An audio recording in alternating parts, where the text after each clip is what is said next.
I'm so excited to introduce this next fella. You have no idea. I got an email from a person with the last name Angel. I mean, how do you not open that email?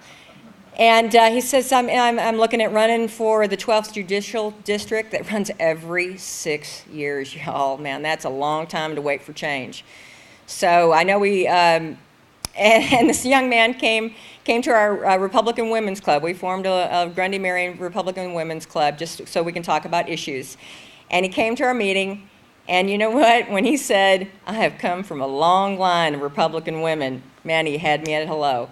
So I'm very pleased to announce our confirmed 12th Judicial District Candidate, Justin Crawford Angel.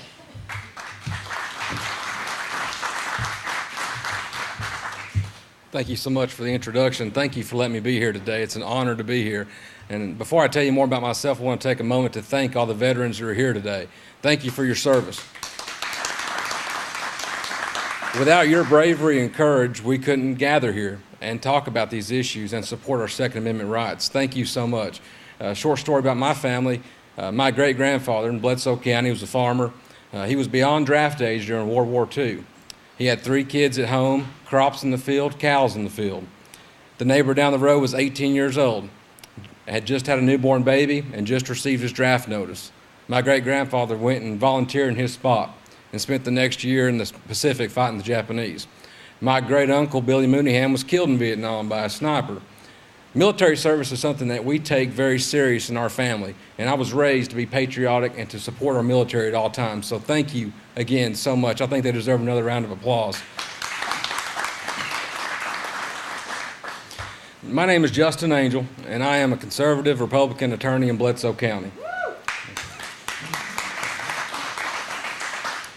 And Bledsoe County is in the 12th Judicial District. We have Franklin, Grundy, Marion, Sequatchie, Bledsoe, and Ray counties.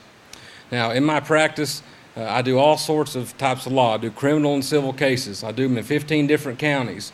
I've argued in front of the Court of Appeals in Tennessee, in Knoxville and Nashville. I've argued in federal court. I have a lot of experience fighting for people's constitutional rights. I do it every day, ladies and gentlemen. I'm here today. My wife, Amanda, is here. She's in the back. She has our son, Asher. He's probably the youngest gun owner here in the room. He's 6 months old, and I've already bought him a couple guns stashed away in the safe. And my parents, Ronnie and Michelle Angel, are here. And just a tip, anybody that ever wants to run for public office, if you can bring your mom to a speech with you, do so, because that guarantees you have at least one person that claps for you at the end of your speech. So I'm fortunate enough to have that, and thank you for being here. So in my practice, I fight for people's constitutional rights all the time, and I do so because I love our Constitution. I love our country, and I love what it stands for. Now, our Constitution is being attacked. It's being eroded away. Step by step, inch by inch, liberals are trying to push back and erode our rights, especially our Second Amendment rights. And that is what made me want to run for circuit judge.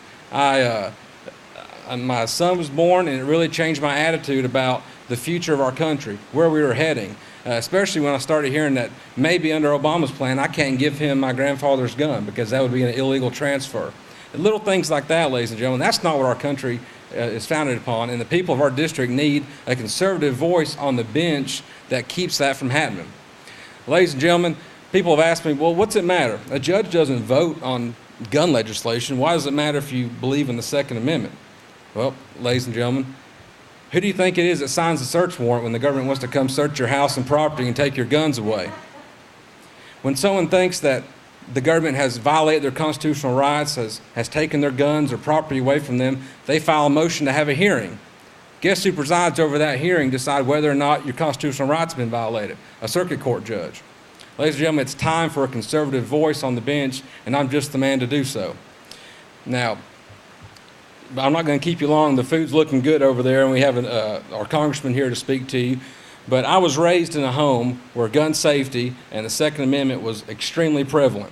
I was just a little boy, probably about 9 or 10 years old. We're UT fans at my house. I'm sorry to offend anybody, but we're Vols fans. My dad and I were out on a backcountry road riding the Jeep around on some old roads. We stop in the road. Dad gets underneath the seat and pulls out this old, ugly Alabama Crimson Tide hat. And he walks out in the road, and he slings it out in the road, And he comes back, he's got the .22 rifle in the back seat, and he teaches me how to use that rifle.